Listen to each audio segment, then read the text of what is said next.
Assalamualaikum warahmatullahi wabarakatuh. Teman-teman semua, pada kesempatan malam hari ini kita bertemu dan kita akan wawancara dengan Mas Andika Dian Prasetyo SHMH. Beliau adalah salah satu advokat atau pengacaranya Gus Nur pada saat persidangan di Solo tahun 2023. Dan seperti yang Ya, teman-teman ketahui kemarin, Gus Nur sempat menyampaikan dalam sebuah Zoom di sebuah acara kalau dalam persidangan di Surakarta atau di Solo pada waktu itu dia minta kepada jaksa untuk dihadirkan ijazahnya Pak mantan Presiden ke-7 Joko Widodo. Tapi sampai dengan persidangan selesai dan diputus itu tidak pernah hadir. Bahkan Gus Nur menyampaikan jika dihadirkan dan asli akan minta maaf dan cium kaki kepada Pak mantan Presiden Joko Widodo beserta keluarganya. Nah, untuk itu kita akan elaborasi bersama Mas Andika. Assalamualaikum warahmatullahi wabarakatuh, Mas Andika. Waalaikumsalam warahmatullahi wabarakatuh. Iya kabarnya, Mas? Di mana posisi sekarang? Alhamdulillah. Ini baru di rumah di Solo. Oke. Ya, Mas Andika, pertama mungkin Mas Andika bisa ceritakan jalannya persidangan di Solo pada saat persidangan Gus Nur dan Bambang Tri waktu itu sampai dengan putusan dan lebih spesifik terkait dengan janji Gus Nur yang diucapkan tersebut. Silakan Mas Andika. Ya, jadi eh, langsung saja ya. Jadi saya langsung Langsung ceritakan aja saja. ya. Siap. Secara singkatnya begini. Jadi persidangannya Gus Nur itu adalah persidangan yang eh, intinya itu adalah persidangan pidana. Oke. Jadi beliau itu didakwa itu menyebarkan kabar bohong, eh, fitnah, terus dan juga undang-undang di pasal-pasal undang-undang ITE. Oke. Nah, dari awal persidangan ya seperti kan masyarakat juga mungkin yang mengikuti ya itu kan tahu bahwa Gus Nur ini melakukan mubahalah Hmm. terhadap Menteri terkait dengan ijazahnya dari mantan presiden ke-7 yaitu Pak Jokowi. Nah, tetapi akibat dari konten tersebut akhirnya beliau dibawa ke persidangan dan ditahan. Waktu itu eh, intinya memang ya kita boleh sebut itu juga awal dari permasalahan ijazah ini. Gitu. Nah, Oke. sidang pertama sampai terakhir ya. Jadi di situ kan sidang memunculkan para saksi-saksi dan sebagainya. Akan tetapi yang namanya saksi-saksi itu kan ada beberapa orang ya. Jadi terdiri dari apa namanya itu sahabat-sahabatnya Pak Jokowi, terus kemudian ada guru-guru, kepala sekolah, terus juga ada beberapa ahli. Oke. Nah, yang disoroti adalah pernyataan Gus Nur bahwa kalau jasa aslinya itu ditunjukkan, Gus Nur akan istilahnya kan akan menyembah atau Cium kaki. mencium kakinya jaksa dan minta Hmm. maaf pada Jokowi. Tetapi memang dari awal itu tidak pernah ditunjukkan yang namanya ijazah asli Jokowi itu tidak ada. Dan memang hanya yang ditunjukkan hanya fotokopi saja. Begitu. Kalau kita lihat kan kalau di PN Solo atau Surakarta pada waktu itu kan bukan hanya ijazah S1-nya ya, justru yang dipertanyakan itu ijazah SD, SMP sampai SMA kalau tidak salah ya pada waktu itu. Atau seperti apa, Mas Andika? Ya, yang menarik begini, Mas Arief. Hmm. Jadi eh, apa namanya persidangan di Solo yang menyidangkan Gus Nur dan Bambang Tri itu Hmm. eh, sedikit sekali menyinggung masalah UGM. Oke. Jadi memang yang dipermasalahkan Bambang Tri itu memang eh, sekolahnya Pak Jokowi dari SD, SMP, SMA. Oke. Nah, untuk pembahasan ijazahnya Pak Jokowi itu tidak banyak disinggung oleh Bambang Tri maupun Gus Nur ya. Jadi kita bisa bedakan ya. Jadi kalau Gus Nur ini kan sebenarnya beliau adalah seorang dakwah, tapi juga seorang aktivis demokrasi ya. Tetapi kalau Bambang Tri ini kan juga selain aktivis, dia yang lebih paham Oke. tentang permasalahan di masalah ijazah Pak Jokowi ini. Begitu. Hmm. Jadi artinya pada waktu itu eh, Gus Nur itu kan sebagai dai lah kita sebut begitu. Sementara Bambang Iya, Tri waktu itu yang jelas-jelas menuduh dalam tanda kutip ya dengan bukunya Jokowi Undercover 2 ya, iya, yang khusus iya. membahas Satu, soal dua, ya. ya kalau satu itu khusus membahas soal silsilah ya yang saya tahu. Nah, kemudian Oke, oke. yang kedua itu soal jati diri. Nah, di situ pembahasannya fokusnya soal riwayat pendidikan.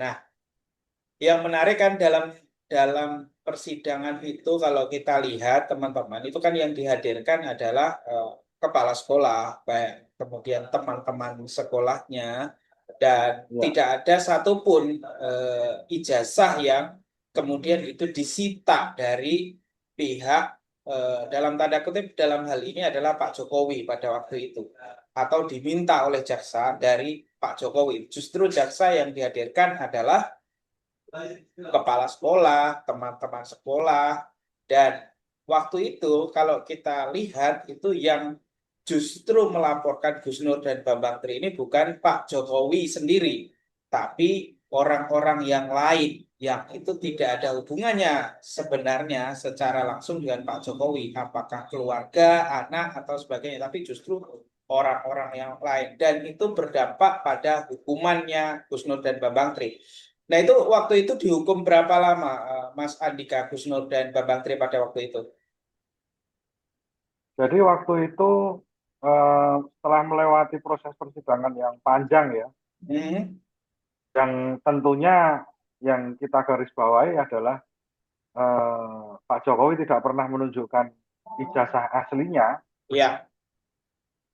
itu Gus Nur dan Bambang Tri itu dijatuhi hukuman yang sama, jadi Eh, 6 tahun penjara. 6 tahun ya. Tapi setelah kita melakukan upaya banding kemudian kasasi, akhirnya eh, dirubah. Jadi untuk dasar dalam menghukum itu dirubah dari Undang-Undang Nomor 1 Tahun 1946 menjadi Undang-Undang ITE dan Oke. turun akhirnya menjadi 4 tahun, begitu Mas Farid. Jadi akhirnya 4 tahun dan terakhir kemarin kalau kita dengar ya Gusnur dapat amnesti ya walaupun itu sudah sebenarnya sudah 2/3 dia mengajukan apa namanya itu sebutannya kalau 2/3 itu dia intinya bebas bersyarat ya baru kemudian Uh, mendapatkan amnesti ya itu dari sedang menjalani ya pembebasan bersyarat. ya Ya, dan betul. Dari eh, Pak Prabowo. ya dan kalau kita lihat Mas hari ini kan yang menjadi apa ya pandangan mata masyarakat secara umum kan justru dalam kasus Roy Suryo CS ini kan yang melaporkan adalah Jokowi sendiri. Meskipun ada juga yang lain ya selain dari Pak Jokowi yang kemudian kita lihat dalam LPDP dan 12 nama yang kemudian disebutkan dalam LPDP tersebut.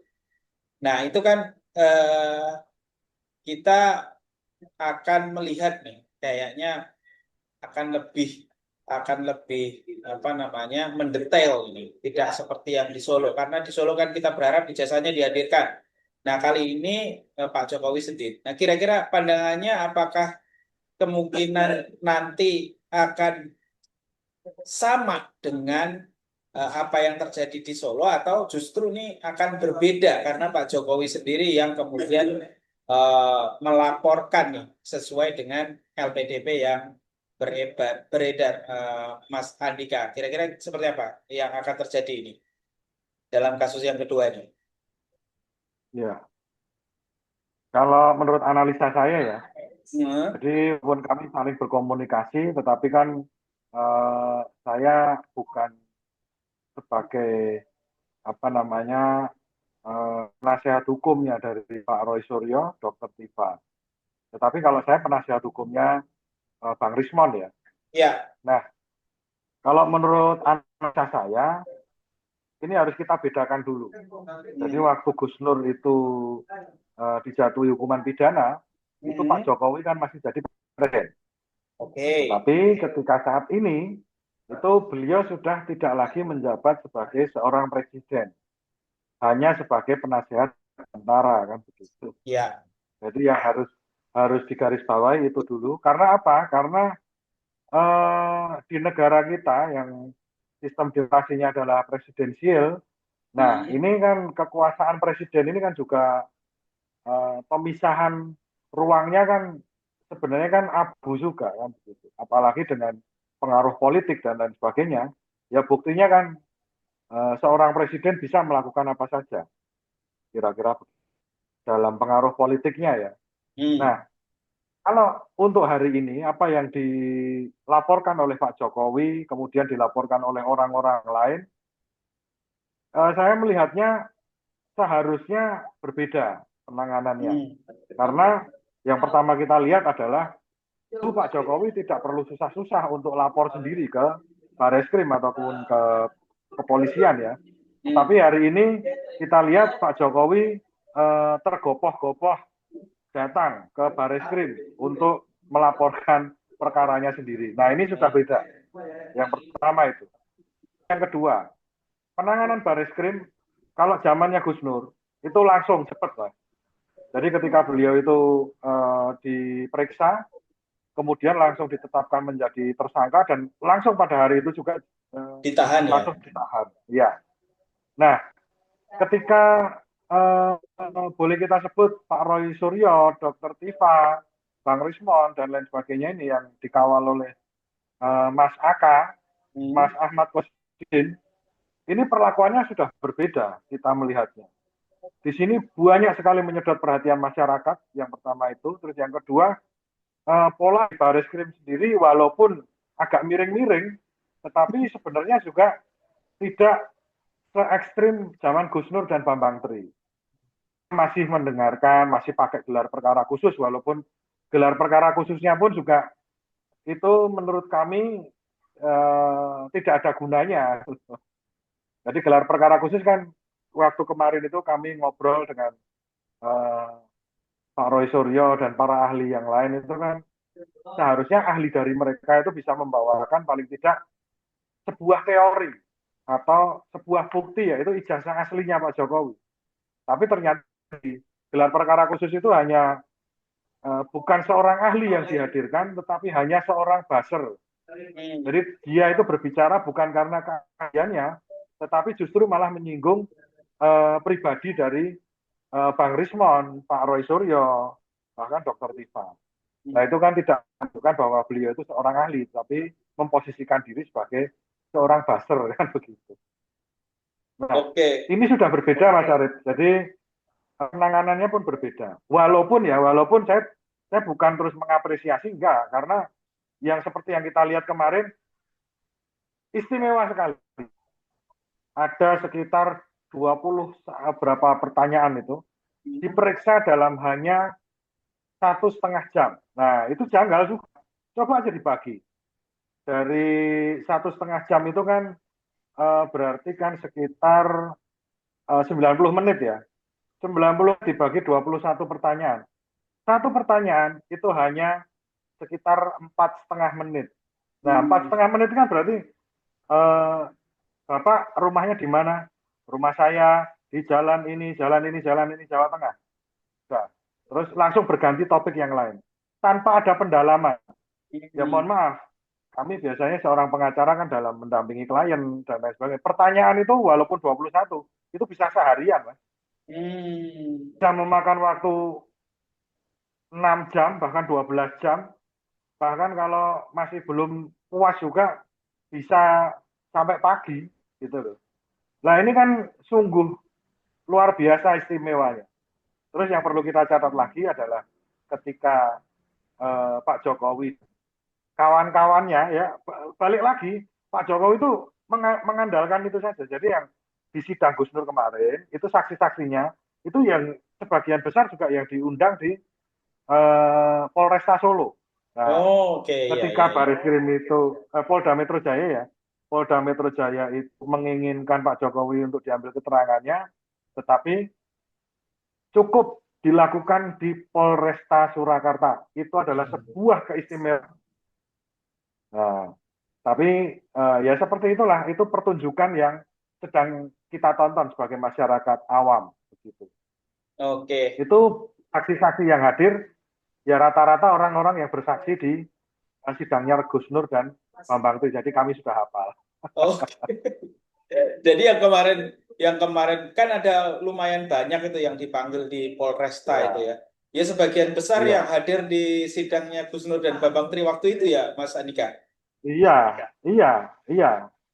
Dan bahkan kan ada kan teman-teman yang dari eh, Mas dari medianya Bang Aka, terus medianya Bang Egy Sujana dan kawan-kawan yang dari Jakarta itu kan meliput sidangnya itu. Itu coba aja dicermati pengunjung sidangnya siapa. Nanti siapa saja orang yang bersaksi di situ dicatat aja namanya. Itu nanti Hmm, pasti ada orang-orang yang apa jadi saksi itu di Solo itu gitu. oke. Nah ini menarik artinya ya mirip-mirip ya sama gitu. Sama ya orang-orangnya ya orang itu juga. Hmm. Oke, Mas Andika, kemarin saya melihat juga Mas Andika dan Pak Muhammad Taufik bersama Bang Rismon itu kan datang ke Polda DIY ya dalam rangka melaporkan dugaan berita bohong ya yang dilakukan Ya. oleh UGM. Nah itu gimana update-nya sampai dengan hari ini Mas Andika? Jadi kemarin itu kan kami, jadi saya dengan Bang Ton ya, kalau Pak Taufik kan hanya menemani saja. Hmm. Jadi beliau kan aktivitasnya karena beliau sedang apa namanya sedang perjalanan dalam meraih gelar profesor, itu kan beliau juga mengurangi sedikit tentang apa namanya kegiatan beliau eh, menjadi seorang advokat. Biasanya kan di apa namanya diserah di istilahnya di menangani kami-kami yang masih muda yang ada Hmm. di kantor beliau kan. Nah, waktu itu memang kami melaporkan Pak Wowi terkait dengan yang pertama adalah kabar bohong, terus Hmm. kemudian di laporan kedua itu kami juga melaporkan adanya dugaan dokumen palsu dan perintangan penyidikan, kira-kira begitu.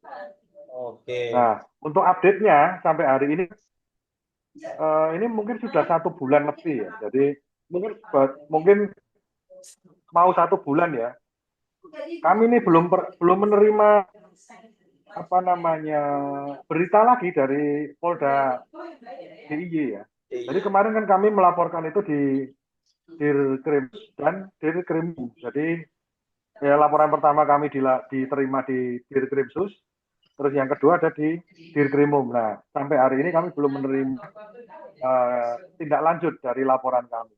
Tetapi kami juga mungkin loh ya, mungkin ini mohon maaf agak paham lah, agak maklum karena memang Polda Jogja kan baru viral sekarang Kenapa? Oh, yang soal terkait judul dengan ya. judol. Nah, itu Ya, saya ya mungkin lucu sih itu. beliau-beliau ini baru sibuk itu ya, tapi kan ya laporan kami kan juga harus segera Hmm.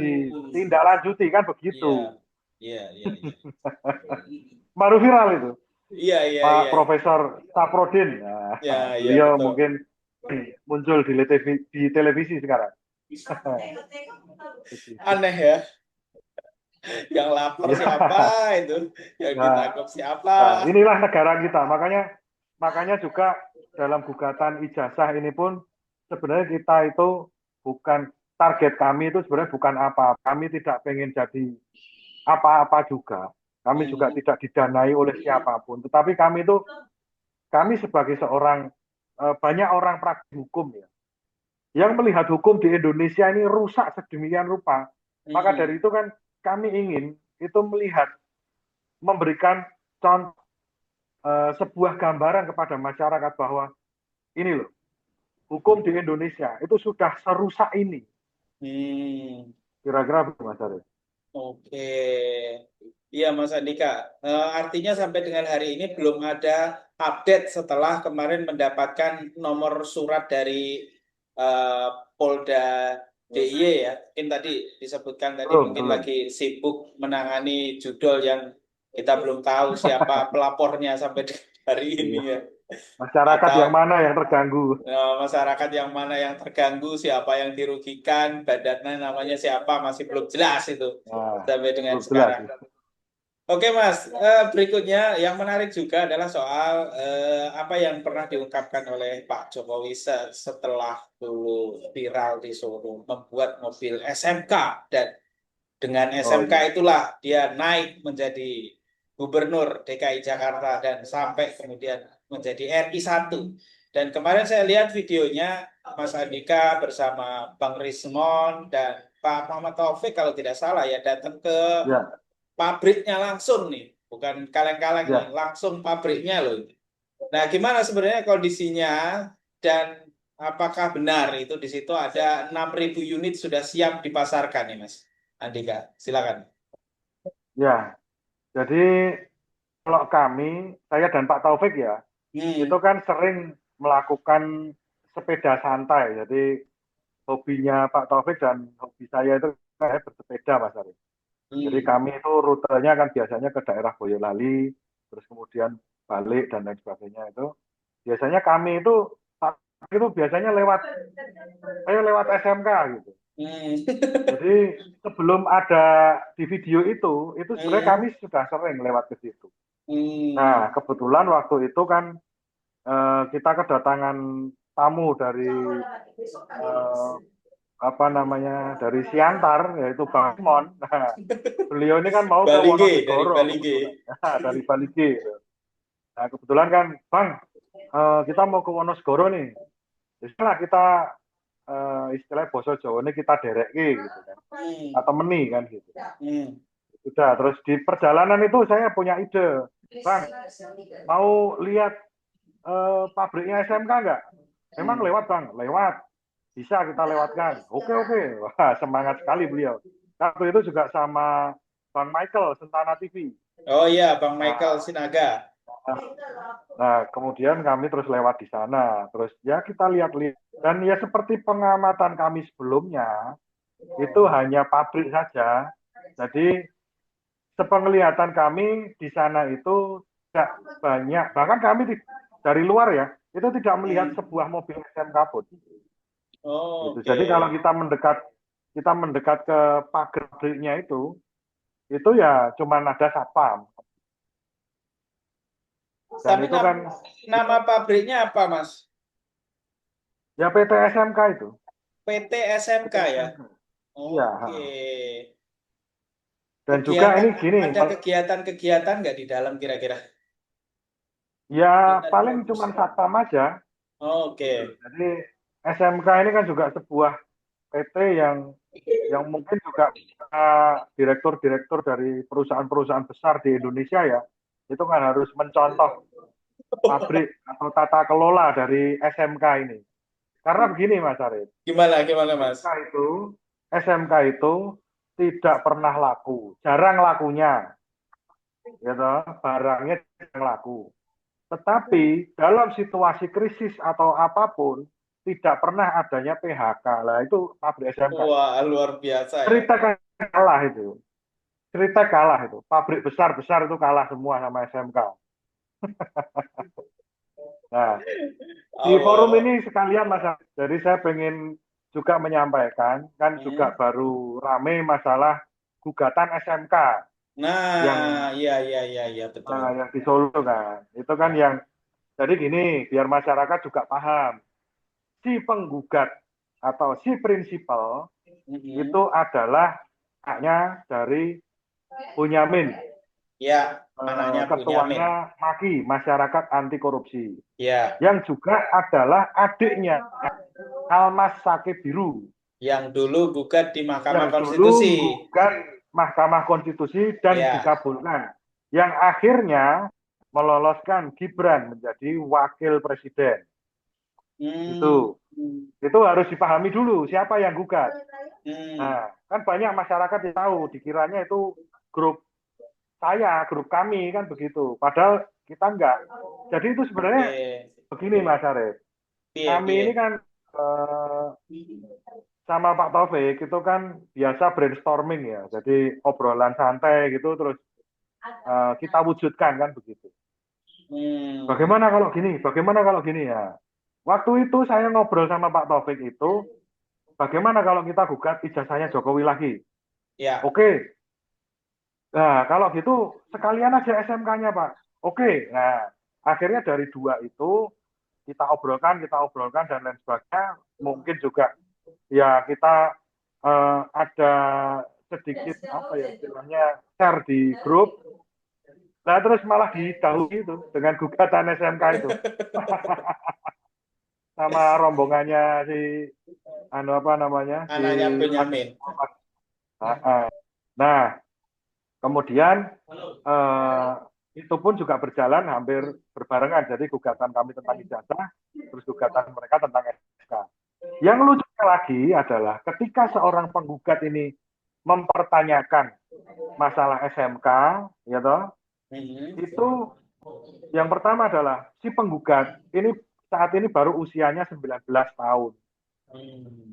Jadi ketika SMK itu apa namanya diluncurkan menurut situs-situs web itu ya, Hmm. dia itu baru umur 13 tahun.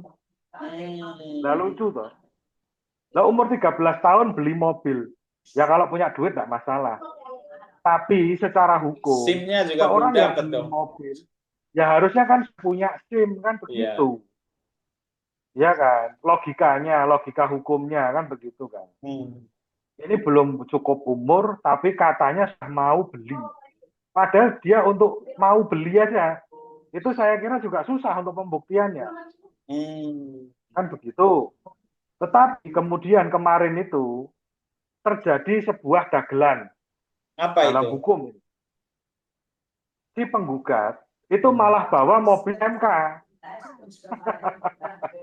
Berarti kan menunjukkan kalau mobil itu ada kan begitu tuh. Hmm. Lah penggugat kok seperti itu terus piye kan gitu kan. Hmm. Masa seperti saya katakanlah, saya gugat ijazahnya Pak Jokowi. Terus kemudian saya bawa ijazah Bawa aslinya Pak ijazahnya. Jokowi. Jangan malah lucu. Iya, iya, Nah, iya. itulah. Makanya ketika gugatan kami di PN Surakarta itu di NO ya, jadi Yang malah gugatan yang diarahkan ke kedua ya, yang terakhir ya Mas ya maksudnya. Yang ya terakhir yang kemarin terakhir sama Pak karena Taufik ya. habis ini kami masih gugat lagi. Oh gitu. Ya, Ada habis rencana ini gugat saya lagi Mas. masih mau menggugat lagi dengan materi yang berbeda, dengan prinsipal yang berbeda juga, tapi ya masih kami rahasiakan. Oke. Gitu. Masih seputar Jadi ijazah atau masih yang ada. lain? Oh, ya pasti jasa juga. Oke. Pokoknya kalau dari pengamat-pengamat politik yang sering saya lihat di YouTube atau di TV, itu kan Hmm. ini kan masalah tentang energi kan begitu. Nah Hmm. kalau kami ini pengacara, Mas, pengangguran banyak acara, jadi banyak waktu luang. Nah kalau masalah energi, kami ini turah-turah energinya kan begitu. Betul ya Mau Mas. mau 24 jam sampai kapanpun mau membahas ijazah, selama ijazah itu tidak dikeluarkan ya akan kami bahas terus gitu. Oke. Bahkan yang kami katakanlah kami ini sudah bosan dengan bahas ijazah, nanti akan muncul orang-orang lain yang Orang-orang baru membahas ya ijazah Mas ini. ya. Oh. Iya. Yang kita lihat juga kan segi politis kan Pak Jokowi ini kan juga pendukungnya kan sekarang hanya PSI saja. Kan begitu. Banyak Mas. Partai Ada Projo, ada Sylvester, gerombolannya Sylvester, ada segala macam itu katanya banyak. Ada Jokowi lovers yang dari Solo, Mas. Ya, saran Ya itu. saya, Gimana? saran saya, semua orang itu suruh masuk semua ke Partai Anakan Gajah itu. Oh. Jadi kan kelihatan gitu loh, kekuatannya itu seberapa, kan begitu. Hmm. Jadi organik begitu, jadi kelihatan, bisa dihitung gitu. Karena kan yang dilihat kan selama ini PSI itu juga partai yang bukan sebuah partai yang besar kan begitu. Ya banyak orang bilang kalau itu partai gurem juga. Oke. Mas Begitu. Andika, nah ini kalau kita bicara soal akhirnya nyerempet juga ke Pak Jokowi. Nah kalau melihat situasi hari ini kan Pak Jokowi sebenarnya secara fisik kan sudah lemah. Apakah teman-teman ini tidak ada rasa iba terhadap Pak Jokowi yang hari ini? Saya pikir pikirannya bertubi-tubi, ini banyak yang dipikirkan. Termasuk Sylvester kan hari ini yang menjadi omongan publik bahwa dia sebagai narapidana kasus ujaran kebencian kepada Wakil Presiden Yusuf Kala dan sampai dengan hari ini belum masuk, itu kan tetap saja ada kaitannya dengan Pak Jokowi karena dulu dia adalah dari dulu dia die hardnya. Nah, apakah Mas Andika dan kawan-kawan ini nggak ada rasa iba dan kasihan lihat situasi seperti ini? Kami sebenarnya kasihan, Mas. Hmm. Sebenarnya kami itu kasihan juga. Jadi kami itu harapannya kan eh, ya seorang presiden itu kan lengser. Kalau ini kan pertama kali kan digunakan oleh Pak Harto ya, lengser ke Ah, Prabon. Itu oke. kan seorang raja besar yang turun dari Singgasana kemudian eh, kembali ke rumah kan begitu.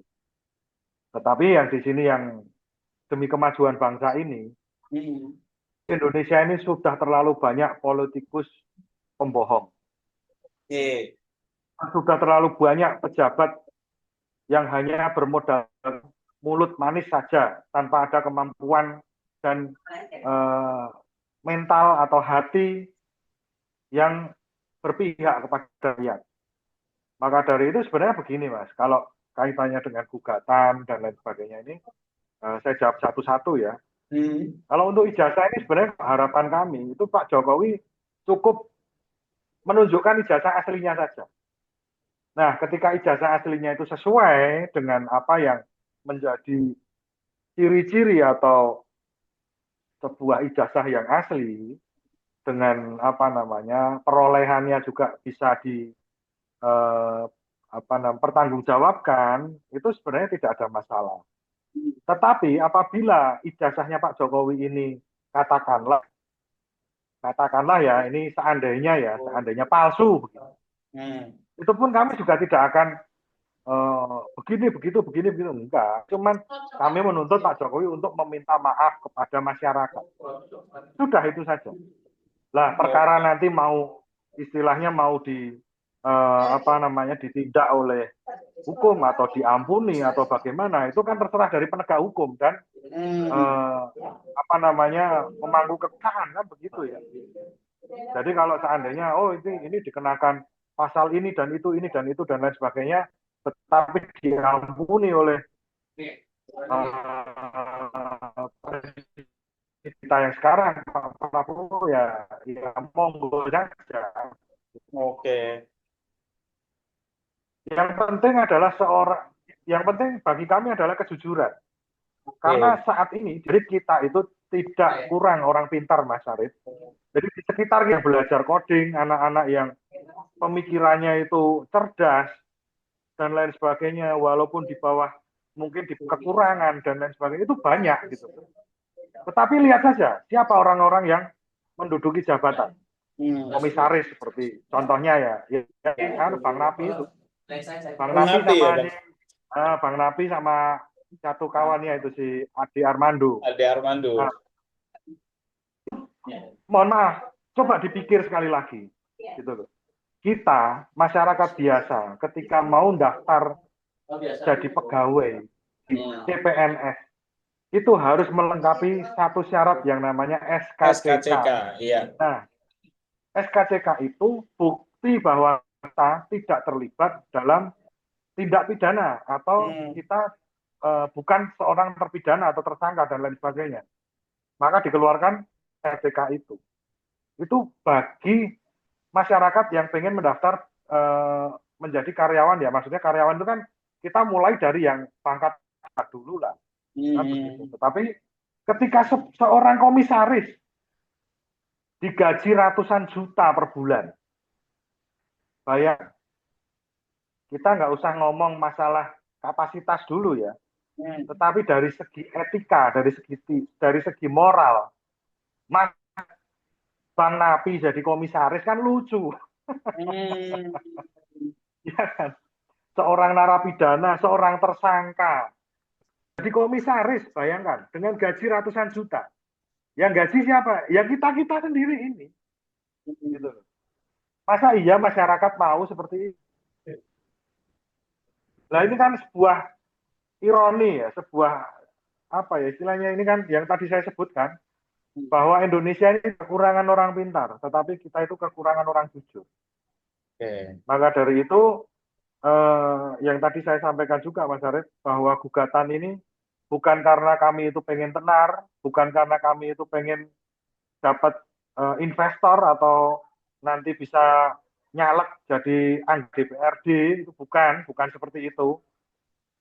Tapi memang karena kami ini seorang praktisi hukum yang seharusnya itu berlakunya tidak seperti ini di negara yang tercinta ini.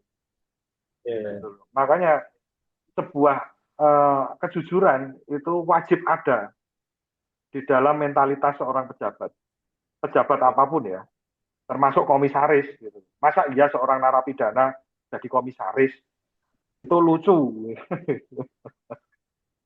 Ya itu memang kalau eranya Pak Jokowi kan kayaknya umum begitu ya, sen kanan belok, belok kiri ya, apa yang Nah, dikatakan A yang dilakukan B. iya, Nah ini betul. narapidana bisa jadi komisaris ya. Sebenarnya gak aneh-aneh banget sih. Iya, makanya Terakhir itu. Mas, terakhir Mas Andika, apa yang ingin disampaikan Mas Andika ini sebagai apa namanya pengacara ya, statusnya hari ini kuasa hukum dari Bang Rismon Sianipar dalam eh, gugatan di Polda DIY sekaligus sebagai kuasa hukumnya Gus Nur dan Bambang Tri waktu mendampingi di PN Solo waktu itu. Apa yang ingin disampaikan kepada masyarakat terkait dengan kasus dugaan ijazah palsu mantan Presiden Joko Widodo sebagai closing statement. Silakan Mas Andika. Ya, jadi sebagai closing statement saya ya, eh, dalam forum ini saya sampaikan bahwa saya tegaskan bahwa gugatan soal masalah ijazah ini tidak dibiayai oleh siapapun, Oh. tidak didorong oleh siapapun juga. Jadi partai manapun juga tidak ada, pendana manapun juga tidak ada yang mendanai. Semua murni dengan dana kami sendiri. Kami sering ngobrol masalah pendanaan ini dengan Bang Rismon, dengan Pak Taufik, dengan teman-teman yang lain. Kami bolak-balik ke Jakarta, itu juga dengan dana sendiri. Bisa kami buktikan belinya pakai duit siapa, terus makan, dan sebagainya. Jadi begini, harapan kami adalah tentang gugatan ini yang tadi sudah saya sampaikan di depan ya. Ini kan masalah kejujuran. Jadi justru siaran ini kami berharap, kami itu juga masyarakat kecil, kami itu juga masyarakat biasa, yang berani, yang mungkin nekat saja, coba-coba untuk menyuarakan suara seperti ini. Sebenarnya banyak masyarakat yang sudah jengah dengan keadaan yang seperti ini. Keadaan kita seperti ini, itu sudah jengah. Banyak masyarakat kita. Tetapi ketika ada gerakan seperti ini, maka dari itu harapan kami adalah Presiden yang sekarang adalah Presiden Prabowo Subianto. Nah, Hmm. Presiden Prabowo Subianto ini mohon menegakkan hukum itu setegak-tegaknya. Karena saya yakin Pak Prabowo ini kan seorang negarawan ya. Jadi beliau itu kan sudah tokoh kan sejak zaman kecil, Mas. Jadi bukan Ya, beliau itu bukan tokoh karbitan seperti Pak Mulyono itu kan. Kalau Mulyono itu betul di karbit gitu loh. Kalau Pak Prabowo itu sudah lama dia. Nah, harapan kami sebagai rakyat itu Pak Prabowo sebagai presiden ini menegakkan hukum setegak-tegaknya dan jangan takut akan gurita politiknya presiden-presiden yang sebelumnya. Karena yang mempunyai legitimasi itu adalah Presiden Prabowo, presiden yang saat ini. Dan juga bahwa kalau dari pihaknya Mulyono ini kan pendukungnya kan ada yang kecewa juga masalah amnesti dan abolisi yang diterima Pak Hasto dan Pak Tom Lembong ya. Bahkan kan menyerukan dia ngomongnya mau melengsarkan kan begitu. Walaupun kami itu beberapa hal tidak sejalan dengan kebijakan Prabowo. Walaupun kami ini juga tidak memilih Prabowo pada pemilu kemarin. Kalau saya jujur, saya milih Anies kan begitu. Ya. Tetapi ketika Prabowo itu mau dilengsarkan oleh para pendukungnya Mulyono, kami juga siap akan membela Pak Prabowo sebagai presiden di Indonesia. Jadi mohon Pak Prabowo tegakkan hukum setegak-tegaknya, awasi para hakim-hakim, para jaksa-jaksa, jaksa harus segera eksekusi yang namanya si napi itu. Terus juga polisi yang harus segera menaikkan atau memberikan kepastian hukum terhadap si Ade Armando yang kemarin sudah di SP3 tapi di Perapit ternyata dijalankan lagi tersangkanya. Jadi harus jelas itu harus dihukum karena dia melakukan penistaan agama dan penegakan hukum yang lain. Jadi semuanya harus bergantung pada Pak Prabowo. Yang mana adalah ini ada kaitannya dengan ekonomi kita, Mas. Jadi ketika ekonomi kita ini lesu seperti ini, ekonomi kita ini banyak investor yang lari ke luar negeri seperti ke Bangladesh, ke Vietnam atau negara tetangga yang lain, ya mana mau mereka mau investasi ke Indonesia kalau hukumnya saja tidak pasti seperti Betul ini. sih. Nah, itu akan berpengaruh juga ke masalah ekonomi dan lain sebagainya. Maka dari itu, harap kita masyarakat tetap mengawal perkara-perkara yang viral dan para pejabat itu Anda itu bekerja untuk rakyat dan diawasi langsung oleh Tuhan. Anda makan dari pagi sampai tidur, bantal, kasur, dan lain sebagainya, bahkan SPP anak-anak Anda digaji oleh rakyat. Ketika Anda mengkhianati rakyat, maka rakyat pasti akan marah suatu saat. Begitu Mas Arief. Oke. Terima kasih Mas Andika atas waktunya malam hari ini. Mudah-mudahan ini bermanfaat untuk teman-teman yang menonton. Terima kasih yang sudah menonton. Wassalamualaikum warahmatullahi wabarakatuh. Waalaikumsalam warahmatullahi wabarakatuh. Makasih ya Mas ya.